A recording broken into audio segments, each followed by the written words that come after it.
Hello, welcome to He's Hot But Something's Off with me, just Joey T. I was at the gym on the way home from gym. Where the gym is, there's a Trader Joe's, and it's easy to just pick up one or two things that I need from the grocery store, fresh stuff that I can't just buy in bulk.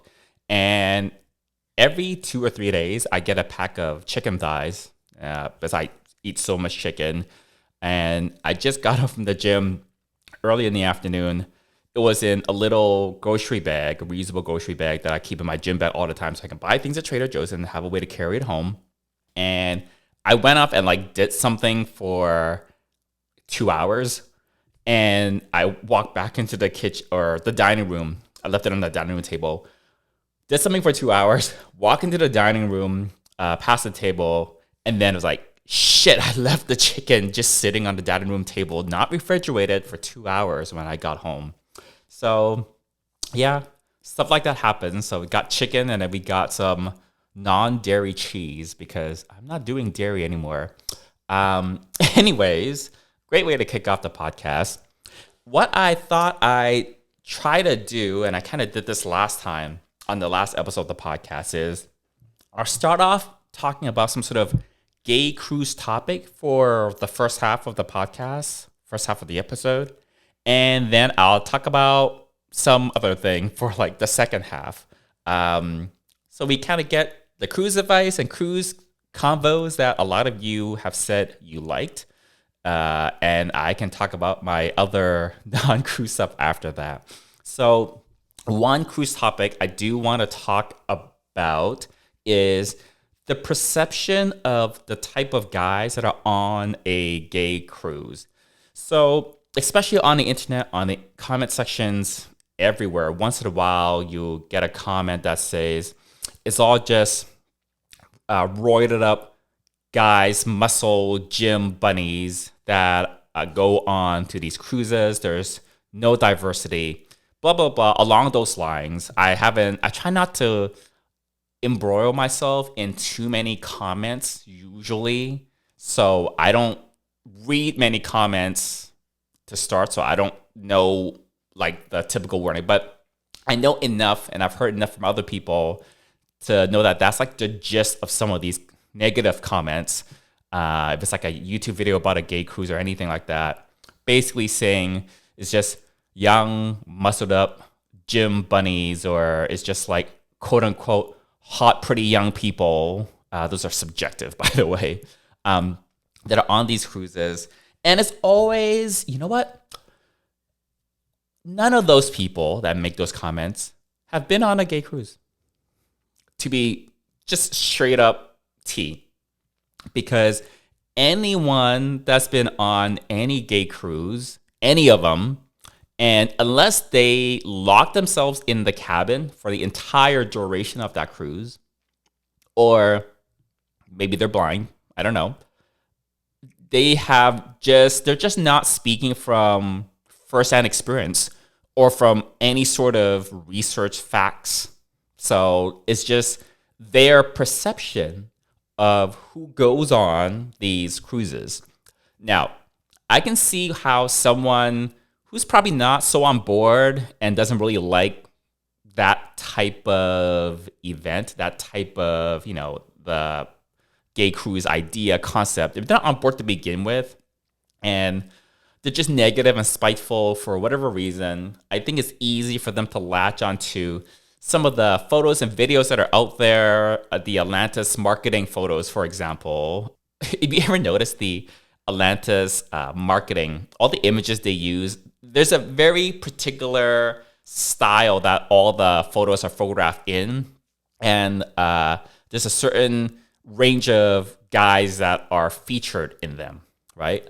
But if you look at some of the videos that I have, a lot of them are not super close-up shots of people because not everybody wants to be zoomed in and be thrown onto the internet, right? And I know some of my cruise videos get a fair amount of views, but when I film my videos on the cruises, I do a lot of kind of wide angle panning shots. So you're not super zoomed in on one person, but you get a good scan of the crowd in general. It's just enough to make out different people, not up close where like they can be like super easily identified. Sometimes I do that, but like to have some variety in there. And you see there's a big range of age groups. There's a big range of different body types, for example. So anyone who's making those types of comments, really, honestly, seriously, they have never been on a cruise, because I've been on nearly 20 gay cruises now.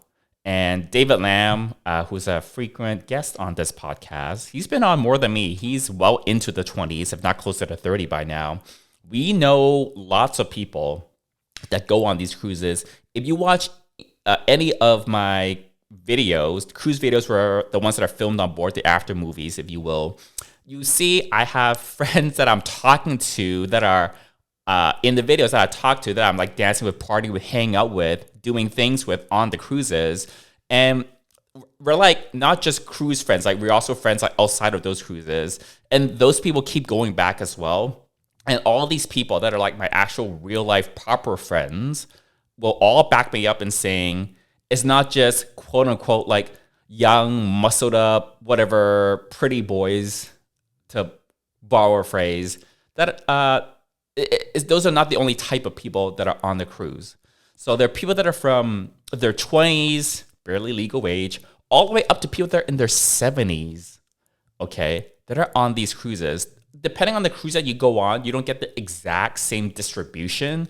But even on the Atlantis January Caribbean cruise that sails down from Florida, that cruise swings the youngest in terms of age groups, if you will. There's there's the biggest portion of kind of younger guys in like their 20s and 30s on that cruise compared to the other cruises on the Atlantis calendar for the whole year, because that is more of like a party cruise. That's just more like they do like the EDM DJs most on that cruise.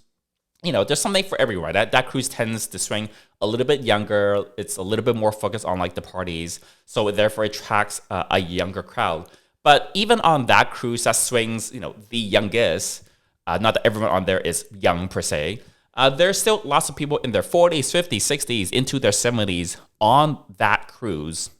So it's like it's just hard to believe anyone. Just think about it. If you see one of those comments saying that, oh, it's only like young, muscly, roided up, whatever, like anything that says there's only like one stereotypical type of person, what type of guy that's on these cruises, if you think about it, it doesn't make sense like at all.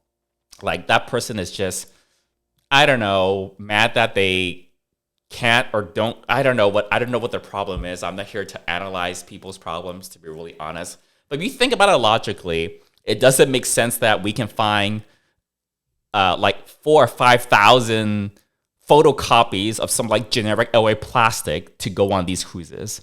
Okay, when you get 3,000, 4,000, 5,000 gay men going on a cruise, like even by default, you're gonna get like a bunch of diversity in that, to be really, really honest. And I've talked about before, there's so many different types of activities that you can do on a cruise. Some of them will attract a younger crowd, but there are a lot of activities that are not geared towards party boys, right? Young party boys, just to like borrow that stereotype to make it a little bit easier. And I've gone into like all the different activities. There's all these shows, there's all this entertainment. They have always a pianist on board the ship, and they'll just sing and they'll just play tunes at one of like the smaller bars. And that's not typically seen as, something that 25-year-old would go to. It's go to like a piano bar type of an event. They also have comedians that do comedy. They do stand-up, right? Usually there's like several of them that do those types of stand-up shows. And I've been to those shows. I filmed some of that stand-up before. I've had it in some of my videos. And when I look out into the crowd, it's like there's various age ranges. Actually, probably swings like a little bit older. A lot of people that are maybe in their 40s, 50s, and 60s kind of tend towards the stand-up. I feel like people that are like 21 might not get a lot of those jokes, to be really honest. And then there are drag shows, and that attracts pretty much like every age range when I go to those drag shows, right? And then you get like the big kind of headlining talent that goes to the shows that are at the main theater, and there's a whole bunch of different types of entertainment that Atlantis, for example, brings on. So we had Billy Porter that was on the January 2023 cruise, and when I look out into the crowd, there were like pretty wide age range, but again, more towards people that were in like maybe like 40s into 50s, I would say. It's, Billy Porter is not like someone who's like how do I say this without like totally insulting him, but I have so much respect for him. He doesn't attract he's got, okay, this is going to be difficult. I'm going to have to edit this, but Billy Porter's been around for a while, and he's known by multiple generations. Okay, his story is so empowering and so inspiring. If you just read him out on Wikipedia, or if you get a chance to hear his story, like his struggles and like how he kind of pulled himself up, is so inspiring, to be honest. But I would just say, it's for the people that have never been on a gay cruise, they really just don't know. Like, if you've not done it, how would you know? To be really honest. And for anyone who's been on even just half a gay cruise, they will see there is so much diversity in the boys, the men, the people that go on the cruises, in terms of like age, in terms of race, in terms of like body types, in terms of like their interests. So, this is coming again, like I've been on like nearly 20 of these things. A lot of my close friends have been on like 10, 20, 30 of these things. And, I talk to like lots of different people that are on the cruises, people that are, like strangers to me, because I volunteered to work for Team Atlantis on like 4 of these cruises, where part of the job when I volunteer is to talk to like a lot of the guests, and to help them with finding their way to where the theater is, or helping them with like their dining reservations, or just greeting them when they come into like the bar, and just making sure that they're happy, right? It's customer service. And I talked to a lot of them, and it's everywhere. It's all over the board. So it just really doesn't make sense. So next time you see any comment on the internet, I feel like I'm beating a dead horse by now. Anytime you see a comment on the internet, and it's always some random anonymous that will put that one comment, and it's like hit and run, and like they won't reply to any comments that are replies to theirs, that says there's only like one type of person, and it's like, oh, it's only like pretty young, muscle, roided up, whatever boys, and like circuit queens that go, or like blah, blah, blah, blah. None of it is true. And I want to put it out there because a lot of people, I know a lot of people that are new to cruises. They've never been on a cruise, but they want to be on a cruise. They watch my videos because I see a lot of those comments. Yeah, so just keep that in mind anytime you see anyone that just kind of stereotypes the types of guys that go on the cruises, because unless they've been on a cruise, and I don't recommend clapping back on comments, because I'm very much like, the comments is really just like the trash heap of like the bottom of the ocean type of the thing on the internet. Everyone's got an opinion. No one's accountable. That's what the comment section is. So it's just cheap to like throw a hateful, nasty, negative comment out there that's not at all constructive, that doesn't help anyone. And it's like them probably just projecting how sad and crappy their own life is, or just jealousy, or whatever it is. I don't know. I'm not a therapist, but I don't recommend clapping back. I don't clap back. I barely engage on comments at all. But next time you see that and you think like, oh, is it just that one type of guy, that's on there? Am I going to fit in? Just take it from someone where there's like videographic evidence and photographic evidence that I've been on many of these cruises. Look at all the videos that I've made about cruises. Look at all the filming I've done on all the various cruises that I've been on.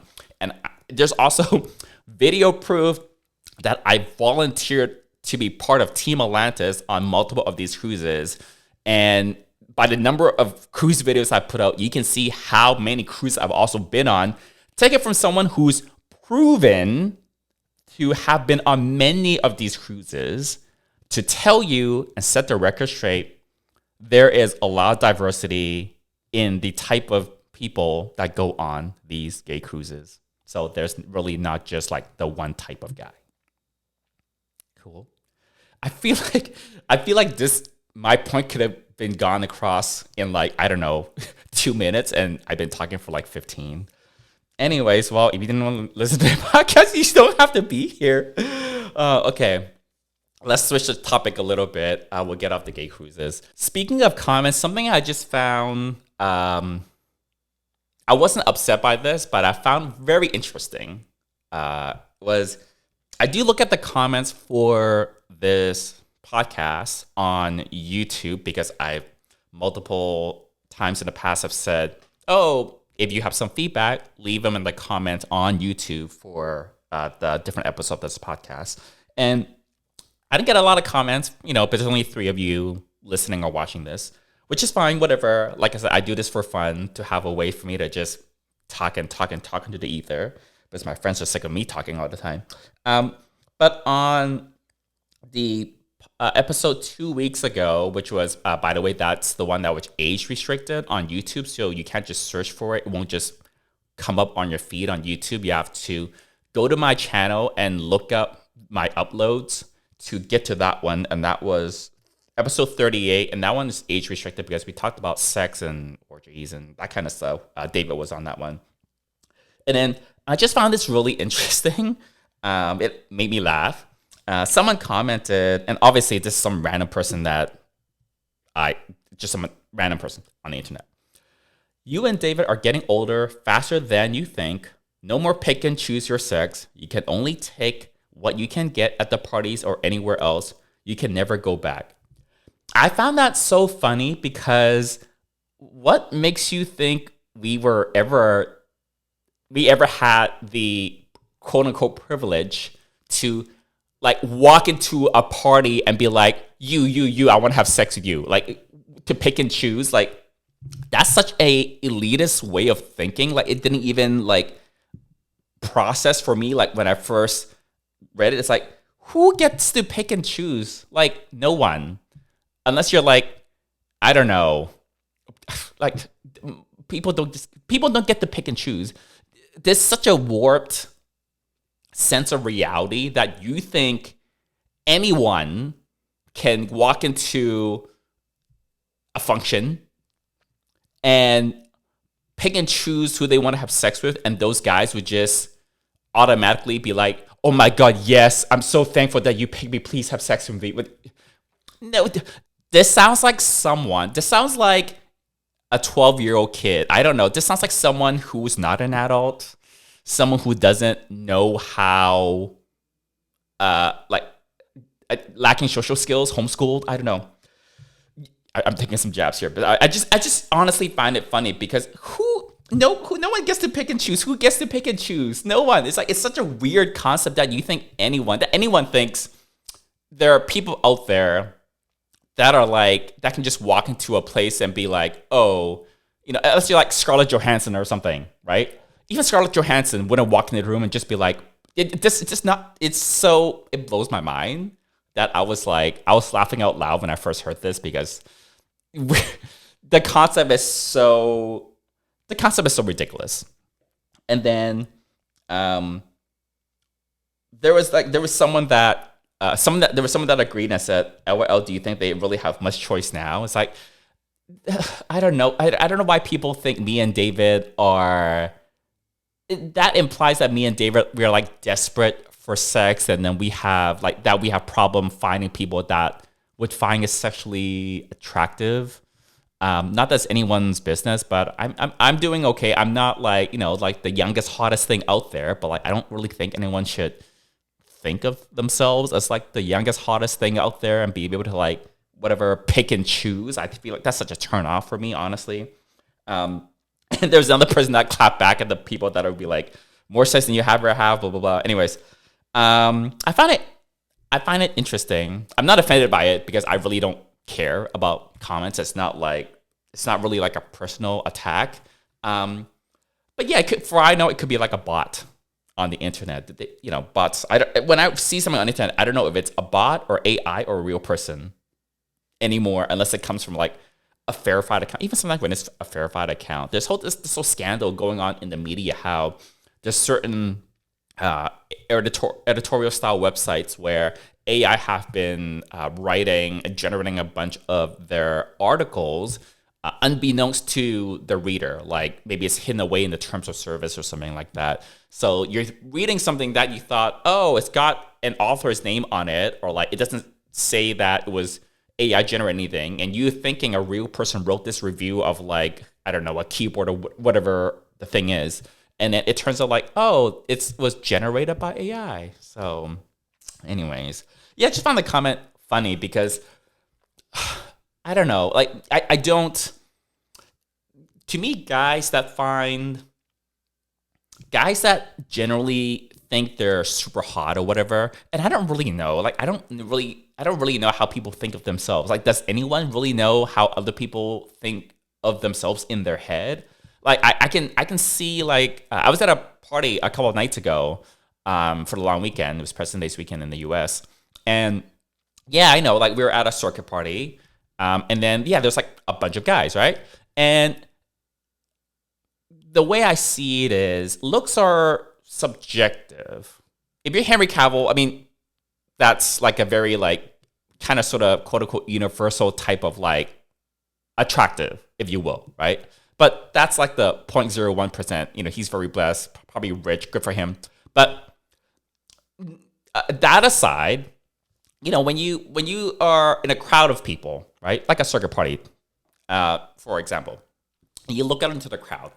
There's gonna be people that you find attractive, probably, but the people that you find attractive is not necessarily the same that your friend or someone else who looks into the same crowd will find attractive. But looks are subjective in that way. I feel like most people know this by now, right? So, I looked in the crowd and it's like, oh yeah, there's some people that I find attractive, but I don't think that just because I think they're attractive, that they think they're hot. You know what I mean? I feel like everyone's perception of themselves is different and obviously private because we can't read other people's minds, right? You can look at someone and think, wow, that person is so beautiful. And for all anyone knows, that person's inner dialogue is like the complete opposite. For whatever reason, they don't have great self-esteem in the way that they look or appear to others for whatever reason, right? You really don't know what's in someone's head. But, someone that generally, if I somehow knew that someone thinks that they're hot, for me, I guess for some people, maybe that's like a turn on or attractive quality. I think it's not attractive if someone believes that they are hot shit.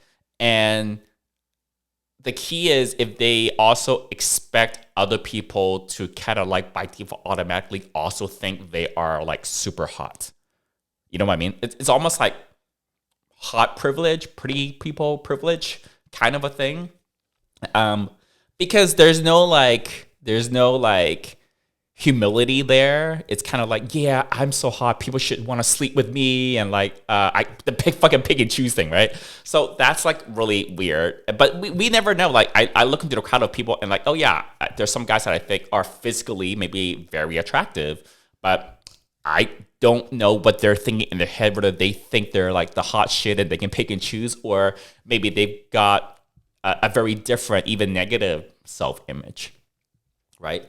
So yeah, it's a really weird thing, but it's very easy when you're in a crowd of people, especially in like a gay party, gay club circuit party type situation, to look at someone, see someone and be like, oh, I think that guy's really hot. And because of that, like the hotter you think someone is, the harder it is for you to like approach them, right? To like talk to them or whatever. I don't like being hit on generally. There were, I'm not trying to toot my own horn. There were like, there's one guy that tried to talk to me. It was early on in the night. We got there early. It was raining in LA, and I drove, and I wanted to like be able to find parking. So I got there pretty early, and there weren't anyone on the dance floor yet. But a few of my friends were in kind of like the lobby area where everyone's kind of hanging out. It was so early, and there was a bar there. But I was talking to a friend that I haven't seen in just like a little while, also lives in LA, and we're just talking blah blah blah, and we're talking about flights to Bangkok because we were both in Bangkok recently, blah blah blah. And I mentioned like, oh yeah, you have to get between LA and Bangkok. There are no direct flights. You have to connect in Taipei or Tokyo or Hong Kong or wherever. And then this guy just like randomly comes up behind me and says to me, "Do you live in Tokyo?" And it was so, it was so, it was so awkwardly done, with very little awareness that I was just like talking to my friend. I think there are some ways that are better if you want to like talk to a stranger at any kind of social event, and there's some not so great ways to do it. When two people one-on-one are having a conversation, just the way that it's hard to describe, but the way that this person just like came up from behind me and just like, but not saying hi or excuse me or anything, and just be like, "Oh, you live in Tokyo?" I couldn't describe to you how kind of creepy and like very awkward it was. Yeah, and I didn't know who that was, and then so that's the only person that actually talked to me. So I'm not some hot shit that where I go to a party and everyone. I'm not like that.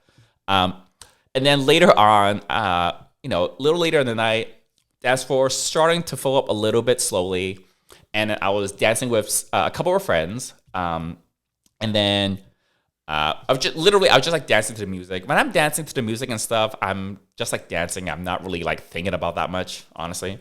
And then one of my friends that I'm dancing with says, "Oh, hey, that guy, he's trying to hit on you." But I'm so oblivious, by the way. I totally believe, if any of you believe that I'm a put together person, you're wrong. I'm clumsy. I flail my limbs. I knock stuff over all the time. I'm surprised that my rugs still have not had a foot stain on it yet because I'm really clumsy. Anyways, but like I'm dancing and my friend's like, "Hey, that guy over there, like, he's circling. He's been circling you. Like he's trying to hit on you." And I look over and there's like, I don't know, a person. And like, he didn't come up to like talk to me or anything. And I was like, "Oh, okay." And I just kept dancing. I don't know. I'm not against dating someone, meeting people or whatever. But I feel like with me, at least right now, if someone tries to talk to me and it's, when someone talks to you, you can tell the difference between when they want to meet you as like a friend versus they see you as a piece of meat. You know what I'm saying? Like when someone hits on me, it makes me feel a little bit like I'm a piece of meat, if that makes any sense. Instead of like, which is fine. It's, like there's nothing wrong with someone paying you a compliment or kind of letting you know that they think you're physically attractive to them. I think I respond a lot better if someone comes up and talk to me and they present themselves more as, "Oh, I would like to get to know you," versus like, "Hey, you're hot." Does that make sense? Yeah, like whereas the vibe that I get is very different. When people talk to me and when people come up to me and you can tell whether when someone hits on you kind of hard, they like look you up and down and like they do the smirk and the things they say, they're implying or just explicitly saying that they think you're physically attractive. There's nothing wrong with that, but my preference is if you come up to me more like, "Oh, I want to get to know you," not just that I find you physically attractive, but like, oh, let's have a conversation. Just more like friendly, instead of like literally being like hit on. So not that I get hit on very much. It's rare. So like the two people that, well, it's the one person that talked to me and the other person that supposedly, according to my friend, was trying to hit on me and like didn't. So that doesn't count. That was only because I was at a circuit party that had like, I don't know, like 800 people there. Right. And by the way, no one else talked to me that night, which I'm completely fine with. I don't go to parties to like look for guys to hook up with or to hit on or whatever. Usually I'm going with friends. There was a good DJ there last night. Music was good. And I just want to dance with my friends. Not that people can't talk to me. I made a lot of friends through like various parties, for sure. I'm also on the gay cruise as well. But it's just the approach that's a little like, if you come to me and you're just like hitting on me literally, I'm going to be like, yeah, great. I'm not like super interested probably. So, all right, there you go. Hope you enjoyed it really felt like I rambled for 30 minutes today. More than usual. I took 30 minutes of your life and literally almost talked about nothing. Probably something, barely a topic and a half that really could have been condensed into 5 minutes. But if you made it this far, I mean, I hope you found some part of this entertaining. And yeah, we'll see what comes out of my mouth next week's podcast. And until then, bye.